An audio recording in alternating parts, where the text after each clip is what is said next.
Hello everyone. आज हम यहाँ पर टेस्ट एंड पेपर मॉड्यूल में टेस्ट कैसे बनाता है वो सीखेंगे।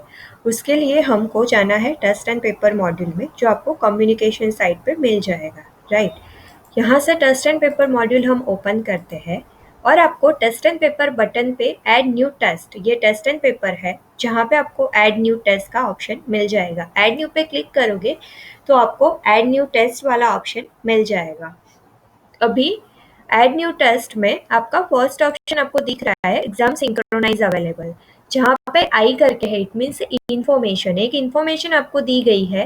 Please select this option if you want to able synchronize to exam button for synchronizing test and paper module with exam scheduler। it means कि अगर आपको आपकी सभी टेस्ट को एग्जाम प्लानर मॉड्यूलर के साथ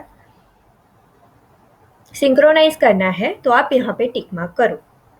राइट, अभी ये तो समझ में आ गया कि अगर हमें टेस्ट की सारी एग्जाम प्लानर में शो करनी है तो हमें यहाँ पे टिक करना है। पर वो हम क्यों करेंगे? अगर टेस्ट एंड पेपर में ली हुई डिफरेंट टेस्ट है, उनके अगर आपको डिफरेंट रिपोर्ट्स चाहिए तो उनके लिए आपको ये टेस्ट को एग्जाम प्लानर में सिंक्रोनाइज करना रहेगा। सेकेंड थिंग, अगर आपको पर्टिकुलर सब्जेक्ट वाइज रिपोर्ट चाहिए तभी भी आपको उनको एग्जाम प्लानर में सिंक्रोनाइज करना रहेगा। थर्ड थिंग कि बहुत सारे इंस्टीट्यूट में ऐसा होता है कि आप लोग एक बार टेस्ट लेने के बाद ये मार्क्स पेरेंट्स को नोटिफिकेशन के थ्रू या एसएमएस के थ्रू सेंड करते हो, तो उनके लिए भी आपको यहाँ पे एग्जाम सिंक्रोनाइज करना ज़रूरी है। या तो आप ये टेस्ट के मार्क रिजल्ट मॉड्यूल में कहीं पे लेना चाहते हो, जैसे कि आपका 100 मार्क का टेस्ट था, उसमें से 10 इंटरनल आपको देने हैं, तो 100 में से जो 10 मार्क कन्वर्टेड करने हैं उसके लिए भी आपको एग्जाम सिंक्रोनाइज पे क्लिक करना पड़ेगा। तो अगर आप मेरा एक सजेशन समझो तो आप जितनी भी टेस्ट बनाते हो उसमें मेरा एक ही रिक्वेस्ट है कि आप हर बार एग्जाम सिंक्रोनाइज पे क्लिक करो, क्योंकि अभी आप सोच रहे हो कि मुझे अभी ज़रूरत नहीं है, बट आफ्टर लास्ट क्वार्टर जो आपका आएगा, थर्ड क्वार्टर, उसमें अगर आप ऐसा सोचोगे कि फर्स्ट क्वार्टर में जो टेस्ट ली थी वो सभी का टोटल और उसके 10% मार्क मुझे इंटरनल में चाहिए, तो आप कब ले पाओगे? जब आपने एग्जाम सिंक्रोनाइज किया होगा तभी। बाकी आप यहाँ से टेस्ट एंड पेपर मॉड्यूल से कोई मार्क गेट नहीं कर पाओगे। ठीक है, ये करने के बाद आपको जो डिपार्टमेंट, जो स्टैंडर्ड और जो क्लासरूम के लिए टेस्ट बनानी है वो सिलेक्ट करना है। तो यहाँ से मैं डिपार्टमेंट सिलेक्ट कर रही हूँ, उसके बाद मैं स्टैंडर्ड सिलेक्ट कर रही हूँ और उसके बाद मैं क्लासरूम सिलेक्ट कर रही हूँ। यहाँ पे आप मल्टीपल क्लासरूम सिलेक्ट कर सकते हो। यहाँ पे अभी मैं एक ही क्लासरूम सिलेक्ट कर रही हूँ, थर्ड ए। राइट, यहाँ से मैं सब्जेक्ट ले रही हूँ। जब भी आप एग्जाम सिंक्रोनाइज ऑन करोगे तो यहाँ से आप सब्जेक्ट वाइज टेस्ट बना पाओगे। राइट, तो यहाँ से मैं मैथ्स ले रही हूँ। क्विज टाइप, अभी यहाँ पे दो ऑप्शन है, क्विज और क्विज फाइल। दोनों में डिफरेंट क्या है? क्विज इट मीन्स कि आपने जो एक्सेल सीट फोल्डर में अपलोड की हुई है वो एक्सेल सीट के थ्रू ही आपको टेस्ट लेनी है, तो आपको क्विज सिलेक्ट करना है। और क्विज फाइल मीन्स व्हाट? आपके पास रेडीमेड पीडीएफ है, वो ही आपको डायरेक्टली अपलोड करनी है, कोई क्वेश्चंस ऐड नहीं करने हैं, तो आप क्विज फाइल सिलेक्ट करोगे। राइट, यहाँ पे मैं आपको क्विज एक्सेल सीट वाला अपलोड करके दिखाती हूँ। यहाँ पे टेस्ट का नाम लिखना है कि कौन सा है। राइट, तो यहाँ पे अभी मैं लिख रही हूँ इंग्लिश, सॉरी मैथ्स का हमारा टेस्ट है, तो यहाँ पे मैं लिख रही हूँ मैथ्स 1। राइट, इट मीन्स कि मैथ्स की फर्स्ट टेस्ट है। यहाँ पे डिस्क्रिप्शन में मैं लिख रही हूँ chapter number 1। Chapter number 1 maths में चैप्टर नंबर 1 की टेस्ट है जो डिस्क्रिप्शन में मैंने ऐड किया और यहाँ से मैं सबमिट कर रही हूँ। जैसे मैं सबमिट करूंगी तो मुझे एक ऑप्शन यहाँ पे मिल रहा है, add from this question bank. Right, तो यहाँ पे मैं क्लिक करूंगी। अभी आप दो तरीके से यहाँ पे क्वेश्चन ऐड कर सकते हो, एक तो कस्टम और एक है ऑटोमेटिक। राइट, अभी ऑटोमेटिक और कस्टम का डिफरेंस समझते हैं। जब भी आप कस्टम में जाओगे तो आपको एक क्वेश्चन सिलेक्ट करना है। अभी आप ये कब यूज करोगे? तो आपके पास 50 या 100 क्वेश्चंस है। राइट, उसमें से आपको पहले 10 लेने हैं, फिर लास्ट वाले 10 लेने हैं और 20 मार्क की एग्जाम लेनी है, जिसमें पहले 10 होंगे क्वेश्चन और लास्ट वाले 10 होंगे। जिसकी सीक्वेंस कंटिन्यू नहीं है, इसके लिए आपको कस्टम में जाके क्वेश्चंस ऐड करने हैं। क्वेश्चंस कस्टम में जाके आप टिक मार्क करोगे, वो क्वेश्चंस आप ऐड कर पाओगे। जैसे कि अभी मैं आपको यहाँ पे बताती हूँ, ये क्वेश्चन है मेरे पास, ये मैंने फोल्डर बनाया हुआ है और फोल्डर में मेरी ये क्वेश्चन बैंक्स है, राइट। यहाँ से मैं उसको ओपन कर रही हूँ। अभी यहाँ से मैं उसके सेक्शंस ऐड करूँगी। तो यहाँ से मैं जैसे कि सेक्शंस ऐड कर रही हूँ, तो यहाँ पे आपको एक ऑप्शन आएगा टास्क। टेस्ट ऑप्शन आ जाने के बाद मैंने टेस्ट डाला है सेक्शन में, राइट। सेक्शन में आप सेक्शन 1 सेक्शन 2 भी डाल सकते हो अगर 3-4 पेज है तो, राइट। पर ऐसा हम ज़्यादा नहीं करते, 50-100 मार्क के तो हम एक ही सेक्शन में टेस्ट बना के पब्लिश करते हैं। यहाँ पे मार्क पर क्वेश्चन 3 क्वेश्चन है, मैं मार्क पर क्वेश्चन 5 रख रही हूँ, राइट। नेगेटिव मार्किंग में अगर आप यस करोगे तो क्या होता है, कहाँ पे यूज होता है, तो बेसिकली ये जेईई और नीट में आप ये यूज कर सकते हो नेगेटिव मार्किंग की। जो स्टूडेंट पर्टिकुलर कोई इस क्वेश्चन का रॉन्ग आंसर देता है तो उसके -0.25 हो जाएंगे, राइट। तो उसके लिए आपको नेगेटिव मार्किंग ऑन रखना है, तो आप रख सकते हो, आप 1 मार्क भी रख सकते हो, अपने हिसाब से आप मार्क्स नेगेटिव मार्क्स में ऐड कर सकते हो। मुझे नहीं रखना है इसलिए मैं यहाँ पे यस से टिक मार्क हटा रही हूँ। टोटल क्वेश्चन कितने हैं, तो 3। सेक्शनल कट ऑफ कितना है, तो देखो टोटल क्वेश्चन 3 पर क्वेश्चन 5, तो टोटल कितने मार्क हुए 15 में से कट ऑफ कितना है, तो मैं 5। Sectional cut off it means what, कि अगर 5 मार्क आए तो वो बंदा पास है। Basically sectional cut off it means passing mark. Got it, clear. चलो अभी हम इसको सेव कर लेते हैं और आगे बढ़ते हैं। यहाँ पे ये ऐड हो जाने के बाद इसको हमें टिक करना है। क्यों क्लिक करना है, ताकि हम सिस्टम को बता पाए कि हमने सेक्शन ऐड किया है और वो सेक्शन को हम क्लिक करके उसमें ही हमारे क्वेश्चंस को ऐड कर रहे हैं। तो यहाँ पे मैंने ऐड किया और ये फर्स्ट क्वेश्चन है last month of the year, तो यहाँ पे बुकमार्क करना है आपको और नेक्स्ट करना है। ऐसे सेकंड क्वेश्चन है जिसको बुकमार्क किया और नेक्स्ट किया। अगर आपको थर्ड नहीं लेना है तो आप ऐड टू बुकमार्क पेपर कर सकते हो। मैं क्यों नहीं कर रही हूँ, क्योंकि मैंने वहाँ पे टोटल क्वेश्चन 3 डाले हुए हैं, राइट। अभी मैंने 2 डाले होते तो मैं यहाँ से ये क्वेश्चन को टिक मार्क नहीं करती और ऐड बुकमार्क टू पेपर कर देती, तो ये टेस्ट बन जाती। मैंने वहाँ पे 3 डाले हुए हैं सेक्शन जो बनाया था उसमें, इसलिए मैं यहाँ पे थर्ड क्वेश्चन ले रही हूँ और ये हो जाने के बाद आपको ऐड बुकमार्क टू पेपर करना है। तो ये 3 क्वेश्चंस यहाँ पे ऐड हो गए और हम यहाँ से उसको डन करते हैं। तो ये 3 क्वेश्चंस आपकी टेस्ट में ऐड हो गए और आपकी टेस्ट बन गई है, राइट। ये हुआ कस्टम वाला।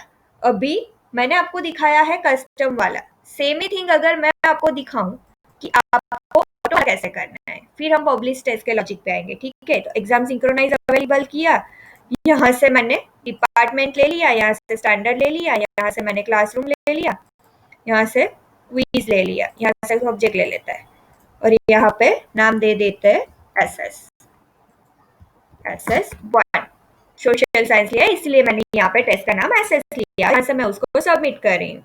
वापस से क्विज लिया है, अभी मैं आपको ऑटो वाला दिखा रही हूँ। तो यहाँ पे ऐड क्वेश्चंस बैंक पे क्लिक करना है और यहाँ पे ऑटो में जाना है, राइट। तो अगर मैं यहाँ से डिपार्टमेंट सिलेक्ट कर रही हूँ क्योंकि मेरा दूसरा फोल्डर है दूसरे डिपार्टमेंट में है, तो यहाँ से प्राइमरी में गई और मैंने यहाँ से क्लिक किया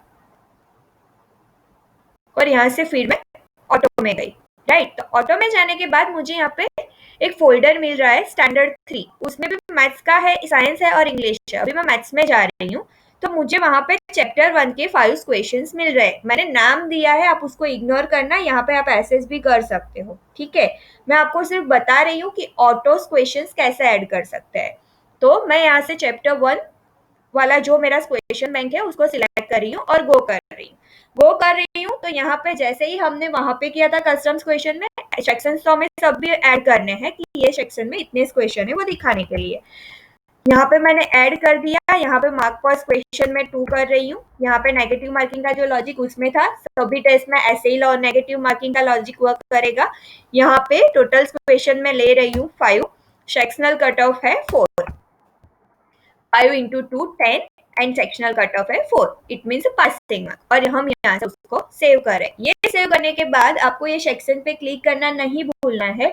आप क्लिक करोगे तभी जाके आप क्वेश्चंस को ऐड कर पाओगे, राइट। क्योंकि आपको बताना है कि ये सेक्शन के अंदर हम क्वेश्चंस को ऐड कर रहे हैं। तो मैं यहाँ पे सेक्शंस पे क्लिक करती हूँ, ये रेड आ गया। यहाँ से कितने लेने हैं, टोटल क्वेश्चन 5 और ये फोल्डर में से यहाँ पे यूज्ड 0 आ रहा है, क्यों? क्योंकि अभी तक हमने कोई नंबर सिलेक्ट नहीं किया है। तो अभी यहाँ से मैं 5 सिलेक्ट कर रही हूँ, तो देखो यहाँ पे यूज्ड 5 आया। और जैसे ही आप यहाँ पे काउंट कर लोगे, गिन लोगे, क्वेश्चंस के ऐड कर दोगे, राइट, तो यहाँ पे आपको add bookmark to paper का ऑप्शन आ जाएगा। यहाँ से add bookmark to paper करो, आपका टेस्ट हो गया है रेडी। और जैसे ही उसमें कस्टम में किया था, ऐसे ही आप यहाँ से उसको डन कर दो। डन करने के बाद आपका टेस्ट हुआ रेडी, राइट। सेम थिंग मैं आपको बता देती हूँ कि पीडीएफ वाली टेस्ट कैसे ऐड करनी है, और वो ऐड करने के बाद मैं आपको बताऊंगी कि उसको पब्लिश कैसे करना है। हमने 2 तरीके सीखे हैं। फर्स्ट अभी मैंने आपको जो सिखाया वो एक्सेल फाइल वाला था, और एक्सेल फाइल में भी 2 पार्ट है। आप कस्टम इट मीन्स कि एक क्वेश्चन टिक मार्क करके ऐड कर सकते हो, और एक ही क्वेश्चन बैंक में अगर सारे क्वेश्चन ऐड है तो आप वहां से ऑटोमेटिकली काउंट सिलेक्ट करके भी क्वेश्चन सीक्वेंस में ऐड कर सकते हो। उसमें आप रैंडमली, ऐसा नहीं कि 5 क्वेश्चन लिए फिर छठा स्किप करना है, 7th लेना है, तो आपको कस्टम में ही जाना रहेगा। Got it? ये हमारा खत्म हुआ एक्सेल वाला। अभी मैं आपको बता रही हूँ पीडीएफ वाला। सेम जो सिलेक्शन करना है वही करना है। अभी का चेंज क्या करना है यहाँ पे, अभी हमको क्विज फाइल पर, ठीक है, तो यहाँ पे जो सिलेक्ट करते हैं वही सिलेक्ट कर रही हूँ। यहाँ पे क्लासरूम ले लेते हैं, यहाँ पे सब्जेक्ट ले लेते हैं, यहाँ पे टाइप में क्विज फाइल ले लेते हैं। टोटल क्वेश्चन कितने हैं, मैं अभी यहाँ पे 5 डाल रही हूँ। आपके पीडीएफ में जितने टोटल क्वेश्चंस है उतने क्वेश्चन आपको यहाँ पे ऐड करने हैं।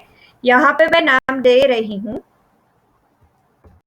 English 1, right. और इंग्लिश नीचे भी मैं यहाँ पे सेम ही कॉपी पेस्ट कर रही हूँ, मुझे डिस्क्रिप्शन नहीं देना है, तो मैं यहाँ पे इंग्लिश 1 कर रही हूँ और सबमिट कर रही हूँ।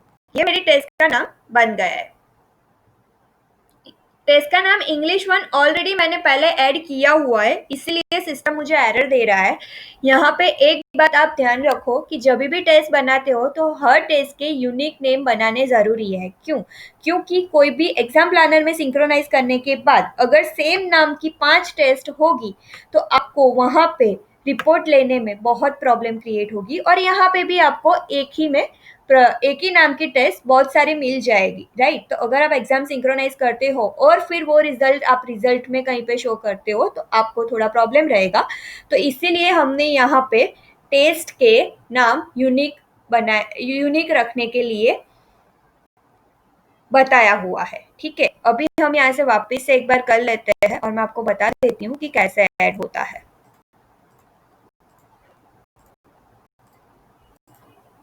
चलो साइंस ले लेते हैं, यहाँ से क्विज फाइल ले लेते हैं, यहाँ से टोटल क्वेश्चन में 5 ही ऐड कर रही हूँ। यहाँ पे SCI 1 साइंस की फर्स्ट टेस्ट है, तो साइंस 1 यहाँ पे भी मैं कर रही हूँ टेस्ट, और यहाँ से मैं उसको कर रही हूँ सबमिट। तो ये बना टेस्ट का नाम। अभी हमें उस टेस्ट में हमारी पीडीएफ को अपलोड करना है जो हमारे पास ऑलरेडी है, राइट। तो यहाँ पे आप ऐड टेस्ट फाइल में जाओगे, और ऐड टेस्ट फाइल में जाने के बाद यहाँ से चूज फाइल में जाके आप आपका जो पीडीएफ है वो अपलोड कर सकते हो। तो यहाँ से उसमें चूज फाइल में गए, चूज फाइल में जाने के बाद मेरे डेस्कटॉप में एक फाइल पड़ी है मेरे पास जो मैं अपलोड कर रही हूँ, और ये मैंने ओपन की, राइट। अभी आपको यहाँ पे एक बात ध्यान रखनी है कि आप जब भी कोई पीडीएफ वाला टेस्ट अपलोड कर रहे हो तो पीडीएफ की साइज 20 MB से ज्यादा नहीं होनी चाहिए। अगर क्यों नहीं होनी चाहिए, तो बहुत सारी जगह पे ऐसा होता है कि स्टूडेंट्स जो ऑनलाइन टेस्ट दे रहे हैं उन लोगों में नेटवर्क इश्यू बहुत रहता है, राइट। नेटवर्क प्रॉब्लम जिसको भी रहता है वो ये 20 MB की फाइल डाउनलोड करने में टाइम लेते हैं, और उस टाइम पे सिस्टम उनको ब्लैंक पीडीएफ ओपन करके दे देती है। तो मेरी रिक्वेस्ट है कि आप जब भी पीडीएफ फाइल अपलोड करते हो तो वहां पे 1 to 2 या 3 MB तक की पीडीएफ फाइल अपलोड करो। बाकी उससे ज्यादा MB की फाइल अपलोड करने को आपके स्टूडेंट्स को पीडीएफ ब्लैंक आ रही है, ऐसा इश्यू आ सकता है, तो वो इग्नोर करो आप, राइट। यहाँ पे मैंने 1.63 MB वाली फाइल अपलोड कर दी है। अभी सेक्शन जैसे उसमें ऐड किए थे, इसमें भी ऐसे ही ऐड करने हैं। तो यहाँ पे मैं ले लेती हूँ वापस से मार्कर्स क्वेश्चन 2 ले लेते हैं।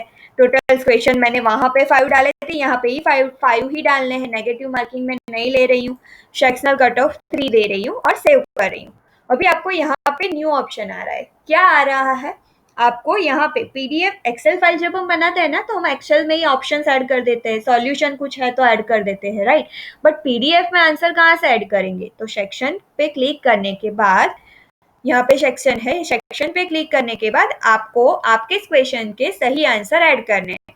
तो मैं रैंडमली यहाँ पे क्वेश्चन के आंसर ऐड करें। अभी ये बॉक्स है वो किसके लिए है? तो ये बॉक्स कोई आप सॉल्यूशन देना चाहते हो, आपका कोई फॉर्मूला है, आपका कोई इक्वेशन है, आपका कोई मैथ्स का क्वेश्चन है, राइट, कि जिसमें सॉल्यूशन देना जरूरी है कि आप ये मेथड से करोगे तभी ये आ रहा है, आंसर 8 आ रहा है, पर उसका सॉल्यूशन क्या? स्टूडेंट को अगर नहीं समझ में आया कि ये क्वेश्चन का आंसर ये है, तो उसके लिए हम सॉल्यूशन भी देते हैं, राइट। तो ये सॉल्यूशन वाला जो सेंटेंस होता है, जो मेथड होती है, वो हमको ये बॉक्स में राइट डाउन करना है और उसको ऐड टू बुकमार्क करना है। ऐड टू बुकमार्क करने के बाद यहाँ पे ये करना है। एक बात मेक श्योर करो कि आप सॉल्यूशन डाल रहे हो वो स्टूडेंट को अभी नहीं दिखेगा। स्टूडेंट की टेस्ट खत्म हो जाने के बाद जब भी शो रिजल्ट का सबका होगा, तभी जाके उनको ये सॉल्यूशन मिलेगा, तो स्टूडेंट को भी पता चल पाए कि ये रीजन की वजह से ये सॉल्यूशन है उसका, और शायद ये रीजन था उसके लिए ये आंसर उनका गलत हुआ है, राइट। ये हो गया, हमने वहां से सेव किया है। अभी ये हम क्वेश्चंस इतने हैं जिसने हम जो क्वेश्चंस हमने सिलेक्ट कर दिए हैं, तो हम उसको यहाँ से डन कर देते हैं। तो ये पीडीएफ में ऐड हो गया। तो हमने जो था, मैंने आपको यहाँ पे वो बताया कि 2 तरीके से टेस्ट बनती है, एक्सेल और पीडीएफ। एक्सेल में भी कस्टम और ऑटो, राइट, और पीडीएफ वाला मैंने बताया। अभी मैं आपको पब्लिश टेस्ट दिखा रही हूँ। यहाँ पे आप पब्लिश टेस्ट में जाओगे, फर्स्ट है स्टार्ट डेट। जो डेट पे आपको टेस्ट लेनी हो वो डेट आप यहाँ पे ऐड कर सकते हो। पास्ट भी कर सकते हो, प्रेजेंट भी कर सकते हो, फ्यूचर भी कर सकते हो, राइट। अभी नेक्स्ट आता है start time. Start time it means what? आपको पता है कि जब जो टाइम पे हम टेस्ट लेना चाहते हैं उसे स्टार्ट टाइम कहते हैं, और वो टाइम हमको यहाँ पे ऐड करना है। तो मैं यहाँ पे 8 बजे टेस्ट लेना चाहती हूँ, तो मैं यहाँ पे 8 बजे का टाइम ऐड कर रही हूँ। अभी एंड टाइम और ड्यूरेशन, ये दोनों का लॉजिक मैं आपको समझाती हूँ।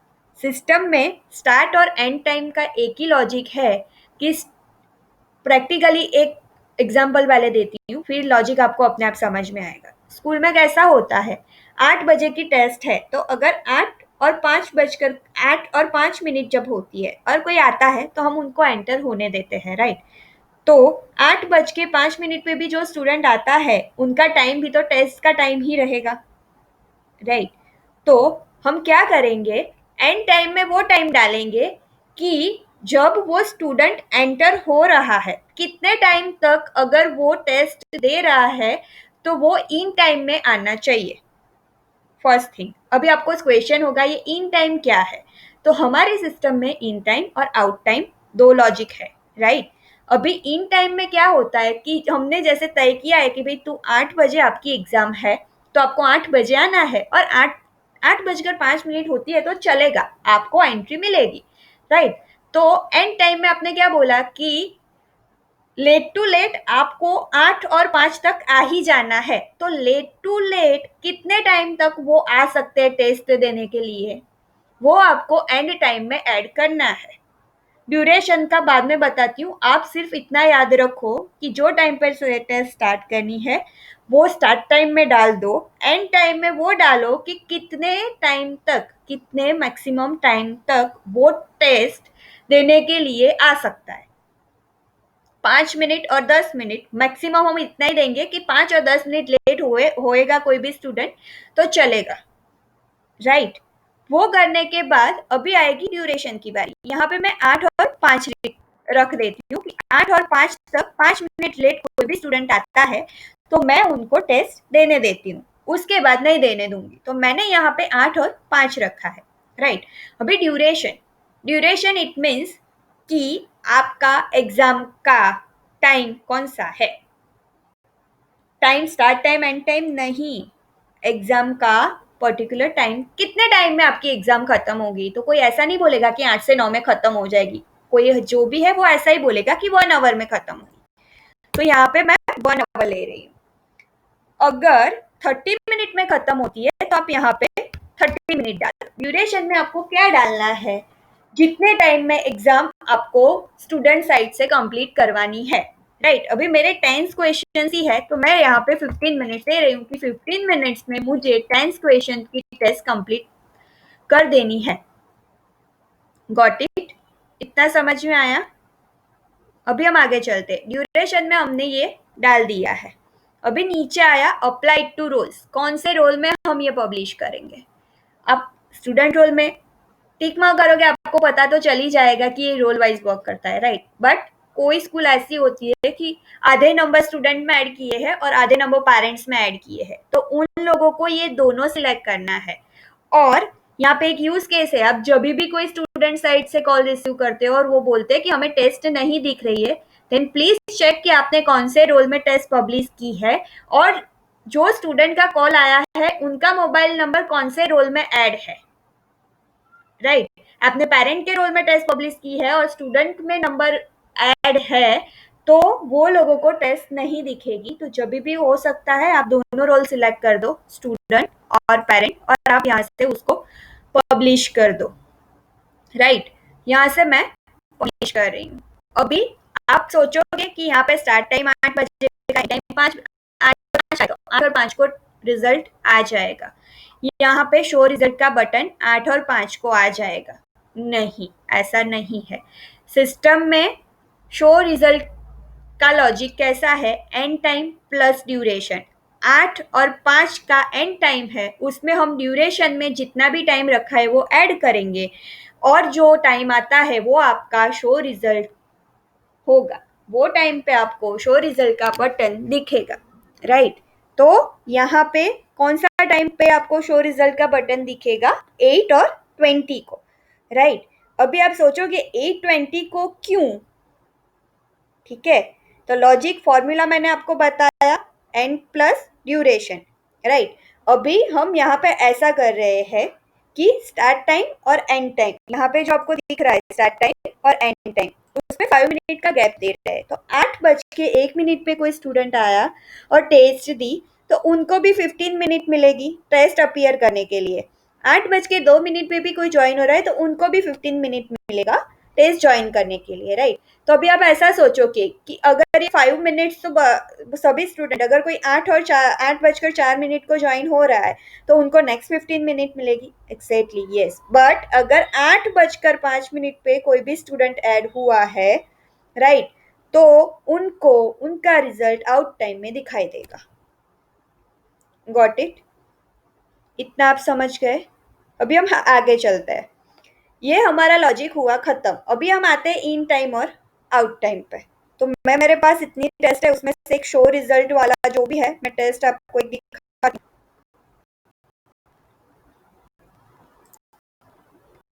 वहाँ पे आपको इन टाइम और आउट टाइम का लॉजिक मैं बताऊंगी।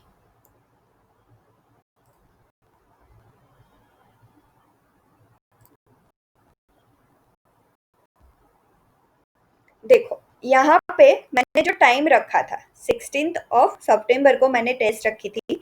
उसमें जो लोगों ने मैंने टाइम दिया था कि 8 बजे मेरी टेस्ट है और 8 और 5 को मेरी टेस्ट खत्म हो रही है, तो 8:05 से पहले और राइट 8 बजने के बाद जो लोगों ने टेस्ट में एंटर किया था और टेस्ट दी थी, प्रॉपर ड्यूरेशन टाइम के साथ मैंने रखा था कि आप 10 मिनट तक टेस्ट दे सकते हो। तो 10 मिनट तक जिन्होंने भी टेस्ट दी थी वो लोग आपको यहाँ पे इन टाइम में दिखाई देंगे। अभी 8:05 के बाद जो भी स्टूडेंट ऐड हुए होंगे टेस्ट देने के लिए, वो आपको आउट टाइम में दिखाई देंगे। ठीक है, अभी आउट टाइम में अगर कोई स्टूडेंट आया तो आपको ऐसा है कि भाई टाइम के बाद तो मुझे टेस्ट लेनी ही नहीं है। एग्जैक्टली, हम भी आपको यहाँ पे ऑप्शन दे ही रहे हैं कि अगर आपको आउट टाइम में टेस्ट नहीं लेनी है तो आप उन टेस्ट तो आप लो, क्योंकि आप उनको प्रैक्टिस तो करवाओ, आप उनका नॉलेज तो देखो, आप अपनी साइड से तो चेक करो कि बच्चों को कितना आता है। भले ना आप उनके मार्क कंसीडर मत करो कहीं पे अगर आपको नहीं करना है तो, राइट। बट आप उनको टेस्ट तो देने दो, वैसे भी वो आउट टाइम में आ रहे हैं तो वो आपको कहीं पे भी प्रॉब्लम क्रिएट नहीं करेंगे। जहां से आप यहाँ पे सिंक्रोनाइज एग्जाम बटन पे शो रिजल्ट आ जाए, आप यहाँ पे सिंक्रोनाइज टू एग्जाम करो, तो यहाँ पे एक्सक्लूडेड आउट टाइम करोगे तभी जाके यहाँ पे आप टिक कर दो, तो आउट टाइम वाले जो स्टूडेंट है वो आपके एग्जाम प्लानर में सिंक नहीं होंगे। अगर आपको दिखाना है तो आप यहाँ से अनटिक करके सिंक्रोनाइज कर दो, तो ये एग्जामिनर में सिंक्रोनाइज हो गई और यहाँ पे आपको उनका नाम दिखाई देगा। देखो यहाँ पे आ गया टेस्ट 3। यहाँ से आप डिक्लेयर रिजल्ट कर दो, अगर सब्जेक्ट वाइज मार्क्स सेंड करना है तो वो कर दो, right. Field mark status check करना है तो वो कर दो। अब डिक्लेयर करोगे तो ये रिजल्ट डिक्लेयर हो जाएगा, जिसमें आप ऐप नोटिफिकेशन भी भेज सकते हो और एसएमएस भी भेज सकते हो, राइट। अभी आपको कभी भी कोई भी कंफ्यूजन आता है इन टाइम और आउट टाइम या स्टार्ट और एंड टाइम के लॉजिक में, तो हमने एक दूसरा शॉर्ट वीडियो बनाया हुआ है, अब वो वीडियो को एक बार चेक करना है, ठीक है। Thank you so much.